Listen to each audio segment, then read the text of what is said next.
Yo, what's up, Hoops Talk Central fam? Y'all already know what time it is. We've got some crazy action to talk about from the entire opening weekend of Unrivaled Basketball.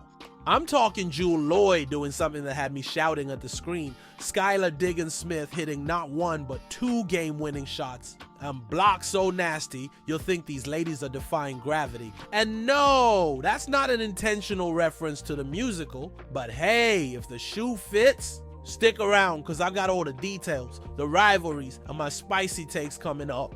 But before we get into it, y'all know the deal. Hit that like button, subscribe to the channel, and help your boy reach 500 subscribers by the end of the month. Come on, let's make it happen. We're building a community here, and I need you to be a part of it. All right, let's get to it. All right, let's start with game 1. Lunar Owls versus the Mist. But before we dive in, can we talk about how crazy fast the pace was at times? I swear, y'all, I was out of breath just watching it. Like every time I thought I could sit back and chill, they go full throttle again. I can only imagine how the players were feeling. Probably checking the sideline like, Coach, you got a sub ready? Please.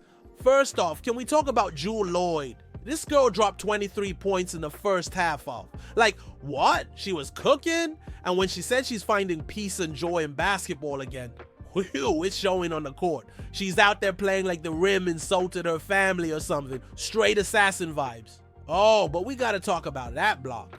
Jewell came out of nowhere and absolutely sent Skylar Diggins-Smith's shot to the shadow realm.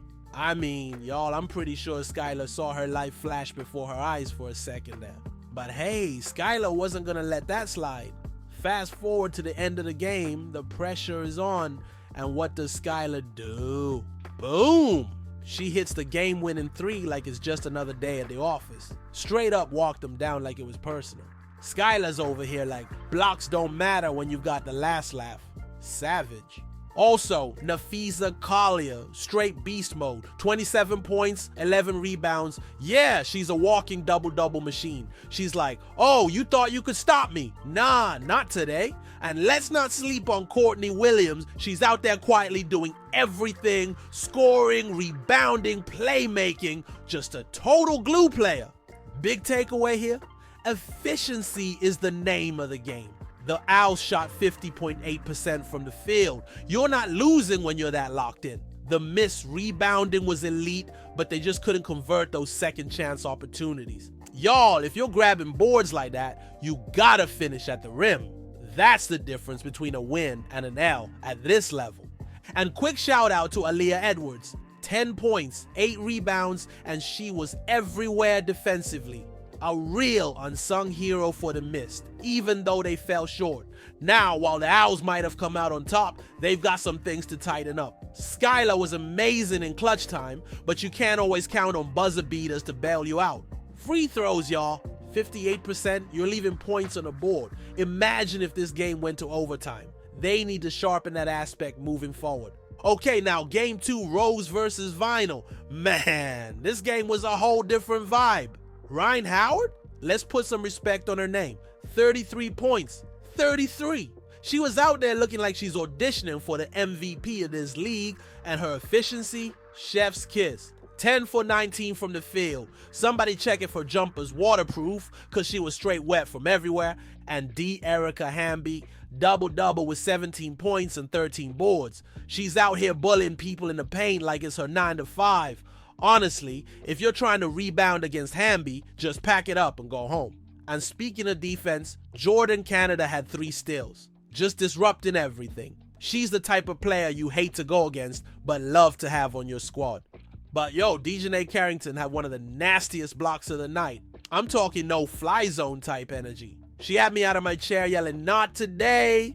And then of course we got Angel Reese, 14 rebounds. And let's not forget, Angel Reese was doing her thing with a double-double, 10 points and 14 rebounds. But hold up, y'all. Can we talk about the moment when Aaliyah Boston made Angel Reese touch earth? Boston pulled up for a jumper so smooth, Reese hit the deck trying to keep up. I mean, it was so bad. I had to rewind to make sure I wasn't seeing things. Boston's out there casually breaking ankles like it's a warm-up drill.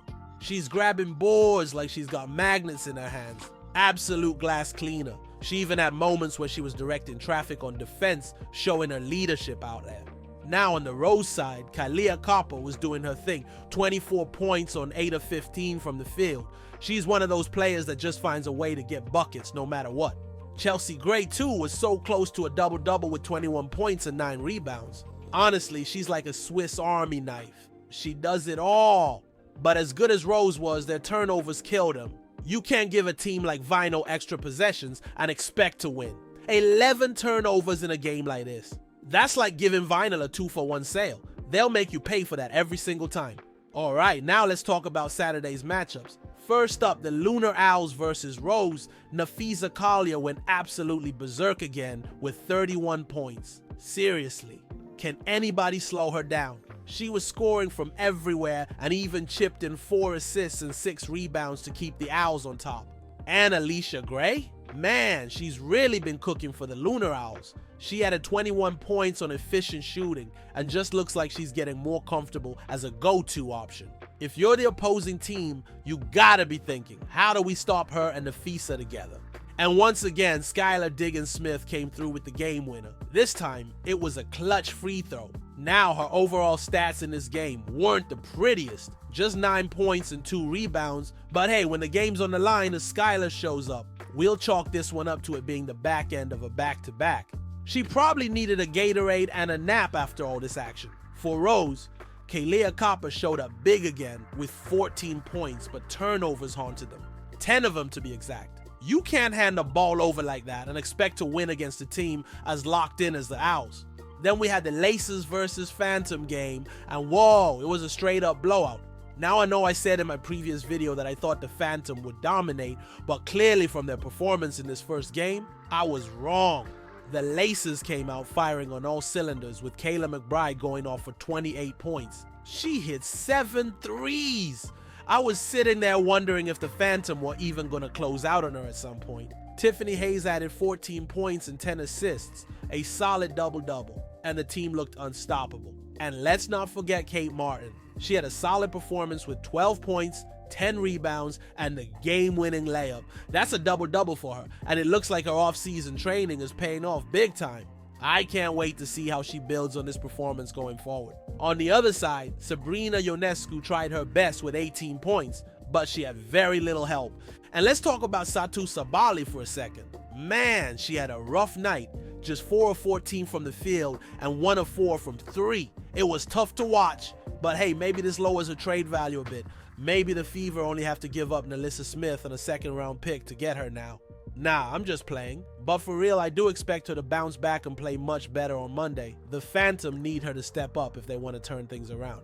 The Phantom shot just 32.7% from the field. You can't win games like that. The pace and energy in these games were wild, and I can't wait to see how the rest of the season unfolds. Oh, and we have to talk about the tunnel fits.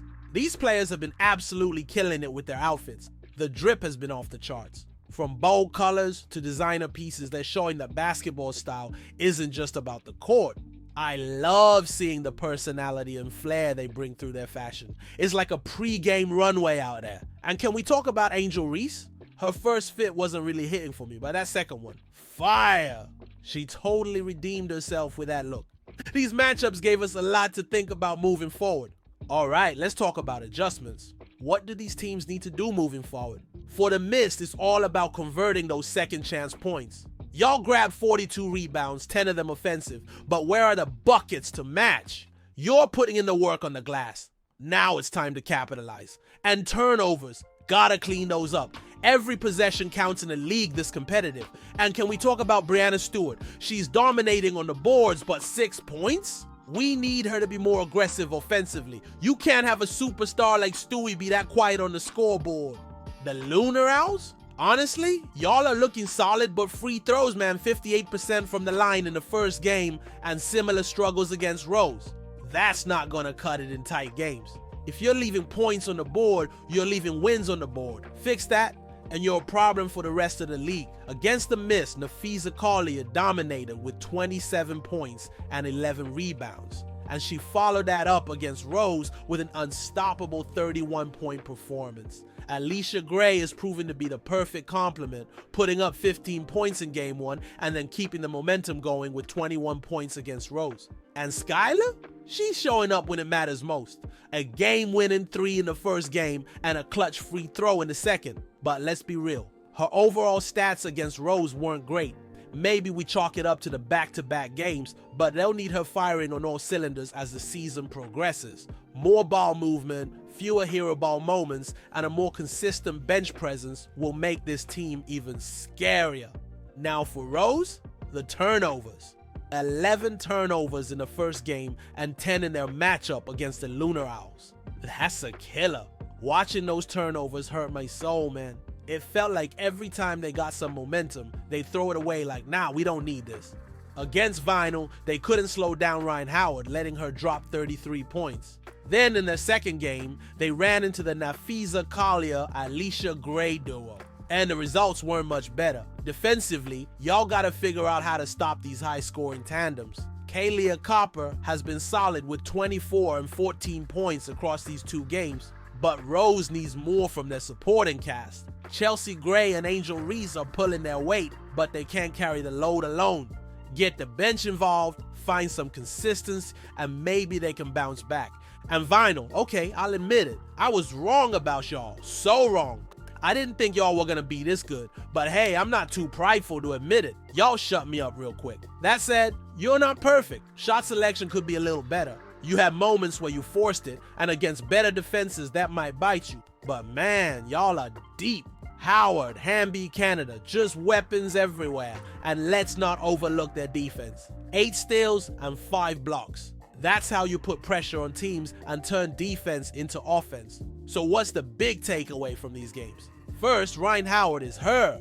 She's already making a case as one of the league's best players. Second, Skylar Diggins-Smith reminded everyone why she's built for clutch moments. Whether it's hitting a game-winning 3 or sinking a clutch free throw, she shows up when it matters. Third, Napheesa Collier and Allisha Gray are proving to be one of the scariest duos in this league. They're dominating offensively and making defenses look lost. Fourth, defense still sets the tone. Whether it's Jewell Loyd's monster block or Dejanay Carrington sending shots back, defense is defining these games. And finally, Vinyl, y'all are for real. Consider me officially on the bandwagon now. Y'all shut me up real quick. Now let me just say this. So far, Rhyne Howard and Napheesa Collier have the best cases to win MVP of the league. Obviously, it's still early, so we'll see how the rest of the season plays out. But the 2 of them have been absolutely cooking so far. The season's shaping up to be epic, and I can't wait to see what's next.